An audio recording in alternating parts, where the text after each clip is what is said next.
Hello and good morning, fellow health conscious YouTubers. It's your gorgeous, sexy G-Love here. The time is approximately 10 past 10 in the morning on Sunday the 7th, I believe, of April 2013. I may well correct that later.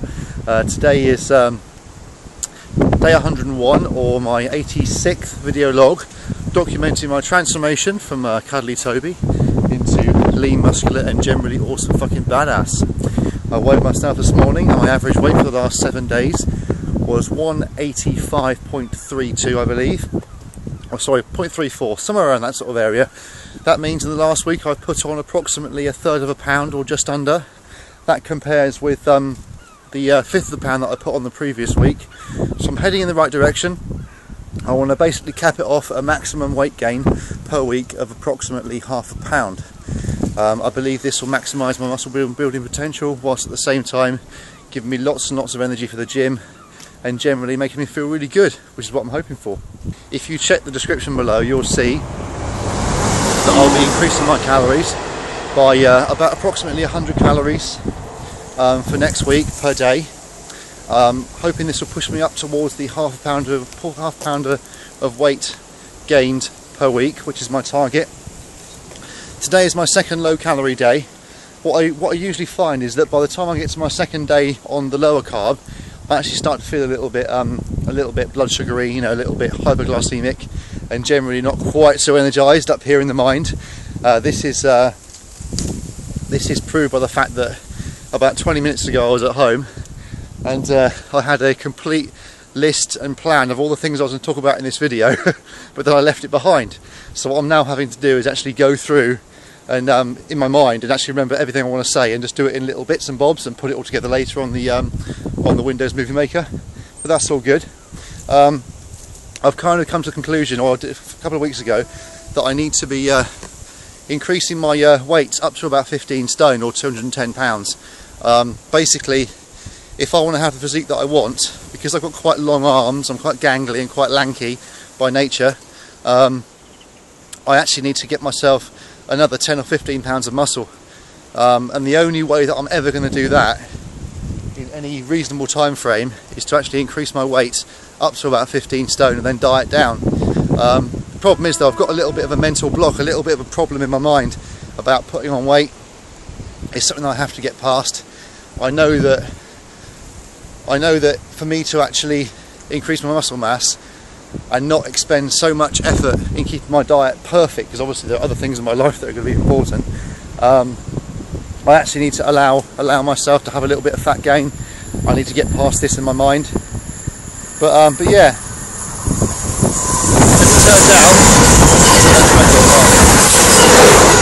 as it turns out, for reasons which will become clear fairly soon, I'm not going to go into them just now, come November time, my lifestyle is going to change drastically, and I'm basically not going to be able to go to the gym anywhere near as much. I'll probably end up cutting down to twice a week, then once a week, and I'm expecting in the next few months after that to actually gain quite a lot of fat and to put on weight. So basically I've got a choice really.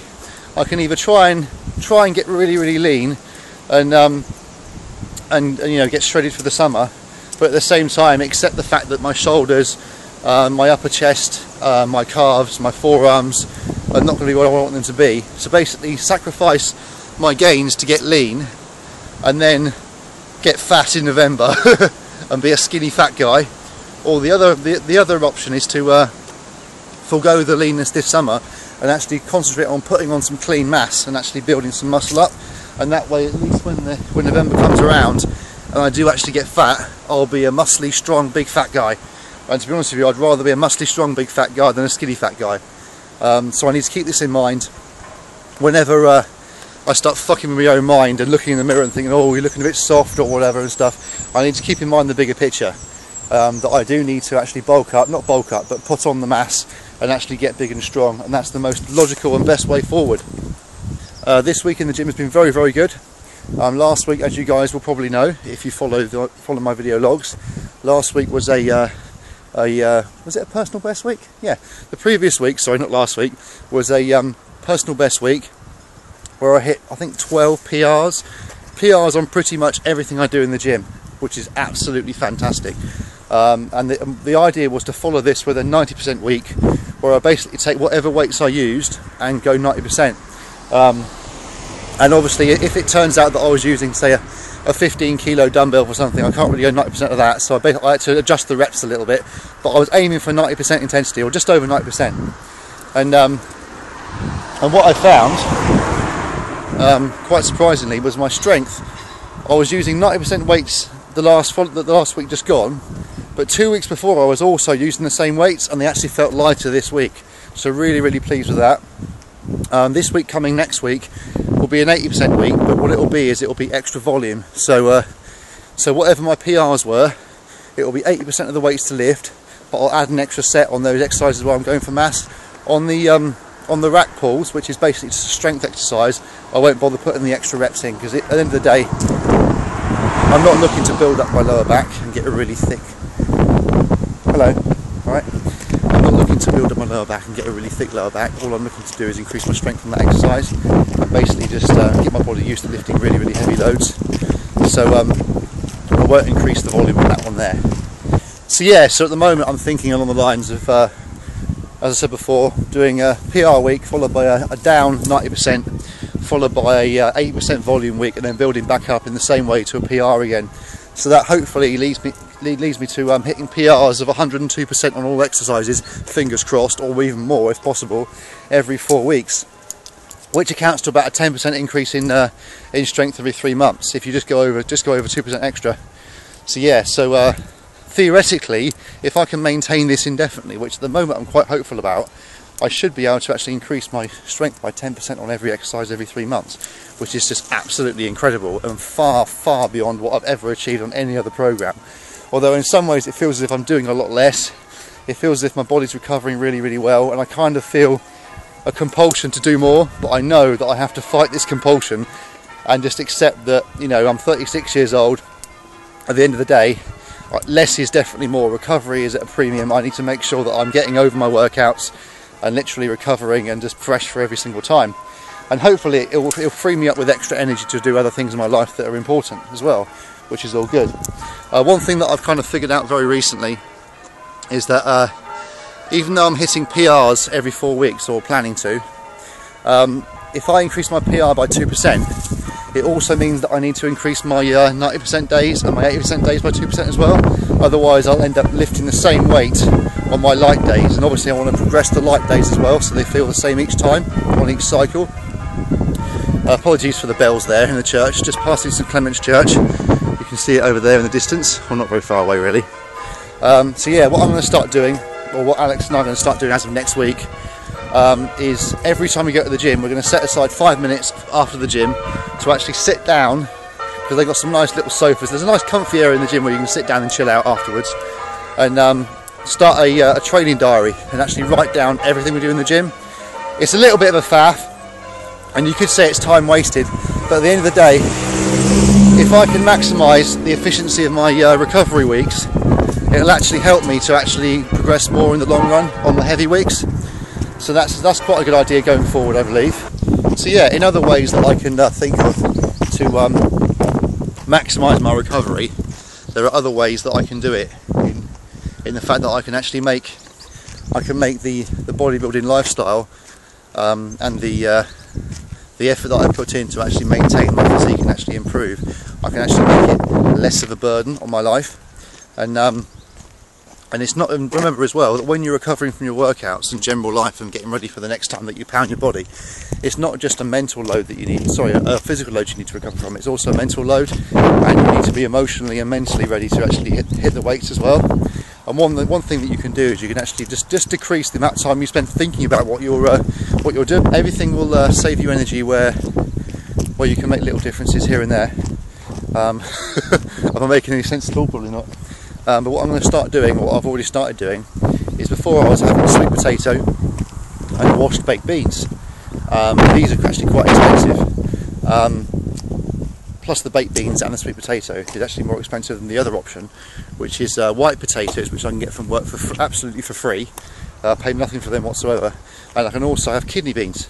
So basically what I'm going to start doing is I'm going to start alternating one of my main meals. One day I'll have sweet potato and and washed baked beans, and then the second day I'll have white potatoes, which are free, and washed kidney beans, which are even cheaper.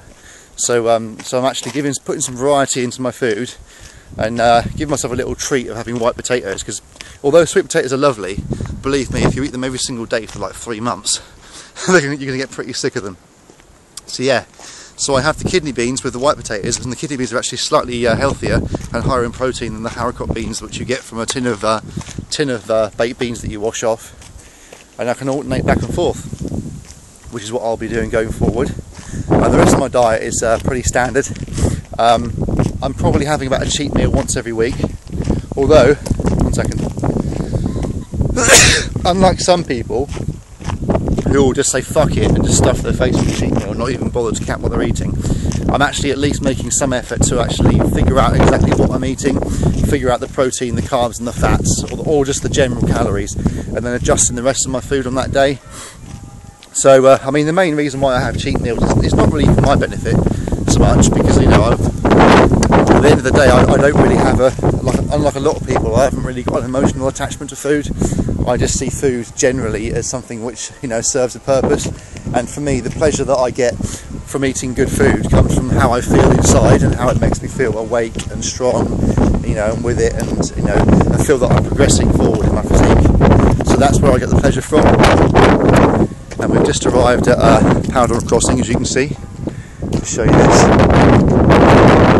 There we go. So that's 2 miles covered. Won't worry about now. Yeah. So some people get their pleasure from stuffing their face with crap, because it makes them feel good at that actual time. Whereas I get my pleasure from being able to make the effort to bend and enjoy, you know, socialising with friends, and like eating some like fun, nice food like burgers or whatever, and just basically just fitting in with other people that are important to me. So for instance, today I'm going to go back now. I'm going to hook up with the wife, and we're going to go down to a local pub. We're going to have a Sunday carvery, and if I'm completely honest with you, I would quite happily have my first meal, which is about 12 o'clock, which would usually be I'll come in quite close actually now, because you probably can't really hear because of the wind. I'll be quite happy having my 5 eggs and my porridge and my protein shake. But I know that if I go with her, we'll both have a roast together, enjoy some quality time together, and have something different. And although I won't actually enjoy the food at the time, I'll enjoy the effect of me having this food with her, if that makes sense. So yeah, so I think I get different benefits from cheat meals to most people. But at the end of the day, a cheat meal is a positive, you know, it's mental relief, or emotional relief, you might put it. So yeah, so that's the plan for this afternoon. Another thing I'm going to talk about is the importance of knowing exactly what the fuck you're putting in your mouth. Okay. Now, most people that set out on a journey of improving their physiques and general health and well-being will probably come up with some sort of diet plan. This is exactly what I did. Now, one thing that I'm quite lucky that I'm able to do is that I can eat pretty much the same food every single day. But even for the strongest willed guy would want to deviate from his food every now and again, and just swap things around and just try new things. And I had the idea. Oh yeah, there's something else I'm going to talk about in a second. Actually, I'll get back to it. Red meat. I had the idea of swapping my food around and including a dish that I really enjoy in my diet. This is beef goulash. Now I work as a chef, and on our menu we've got a beef goulash and mashed potato as one of the options. And I'm quite lucky to be in a position where I can actually purchase stock at cost price from the business and actually take away and eat myself. My boss, I'm very lucky to have a boss who's quite trusting, and he has confidence in me that anything that I take away I'll replace. He's just a good guy, really. So yeah, so I'm very lucky to be able to purchase food for myself to take home. So yesterday anyway, I made this big batch of beef goulash, and let's think what it contained. It contained 6 kilograms of diced chuck steak beef, 12 onions, 12 peppers, 4 tubs of creme fraiche, 2 blocks of butter, 2.5 litres of beef stock, and 400 grams of tomato paste. Okay, Now, just for shits and giggles, I did a complete nutritional breakdown of this dish. I worked out the exact price of everything. So the entire batch was £54.20 to make. Okay, it cost, and this gave us 9.15 kilos. Okay, so it works out as £5.92 a kilo, and and I figured out that a 380 gram portion of this goulash could be 70 grams of protein.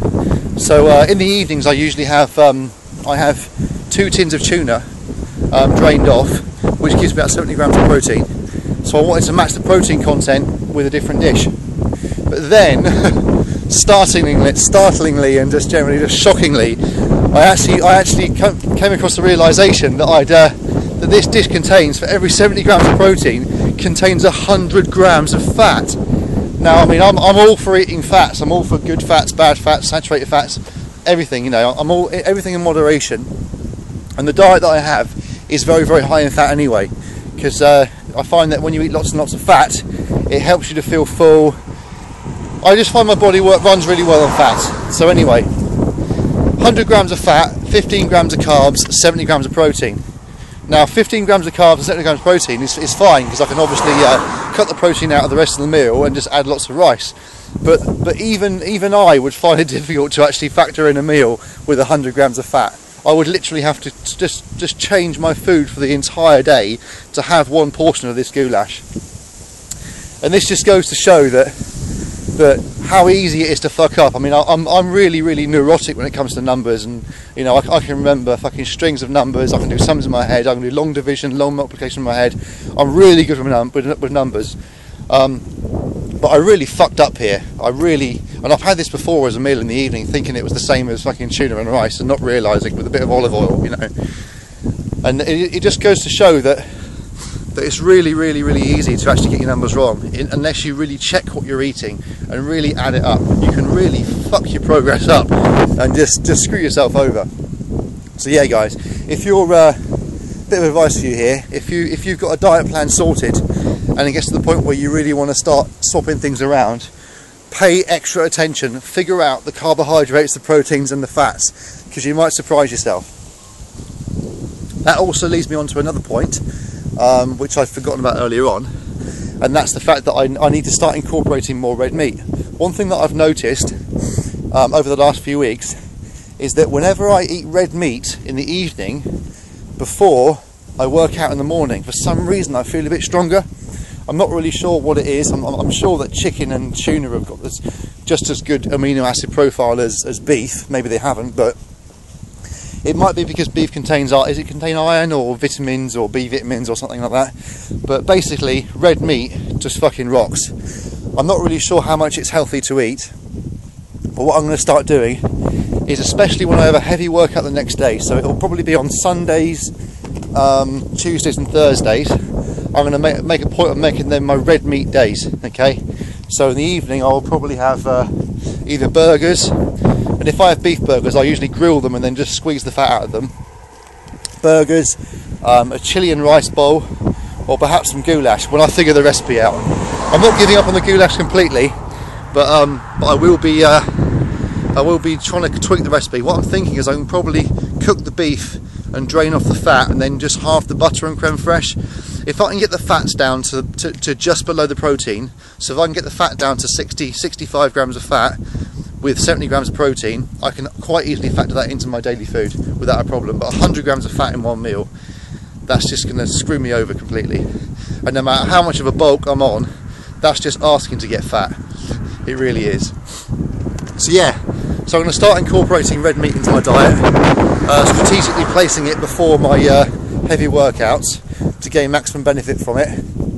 So yeah, so it's really good how as you progress and as you learn, you discover little ways that you can like increase your strength, or little ways that you can like save a bit of money here and there, or just decrease the stress or the load on your mind of working out. There's lots and lots of little things that you can do, and what you find is that lots and lots of small changes can really add up to a big difference. So yeah, I hope that was helpful. As I was saying, today follows my second lower calorie day, although low calories is actually 4,550 calories, which I've had for the last 2 days running. And I'm really kicking myself actually, because I had this list of all these things I wanted to say on this video, and I left it at home. And I'm now about 2.5 miles into this 4-mile walk, which I do twice a week. I'm about 2.5 miles into this 4-mile walk that I do twice a week, and my mind is literally just failing on me, and I'm forgetting all the stuff that I was supposed to talk about in this video. So yeah, so I'm going to end it there, and say please don't forget to like, share, comment and question this video. Hit the subscribe button, which should be around about there, and down there or on the other side you should see a video of something that you might find interesting. And yeah, just if you've made it this far in this video, then I thank you from the bottom of my heart. Most people click off after about a minute or so. I'm not sure how long this video is going to be by the time I edit it all down and whittle it all out and get all the good stuff for you guys. But yeah, I shall carry on walking along here. Anything else I can think of I will record and try and fit into the video. But apart from that, I will speak to you guys in about a week's time. What I think I'm going to do is give it 6 more days and then come at you with an update probably next Saturday afternoon, I would imagine. So in 6 days time. Alright guys, have a good week. See you later. Bye bye.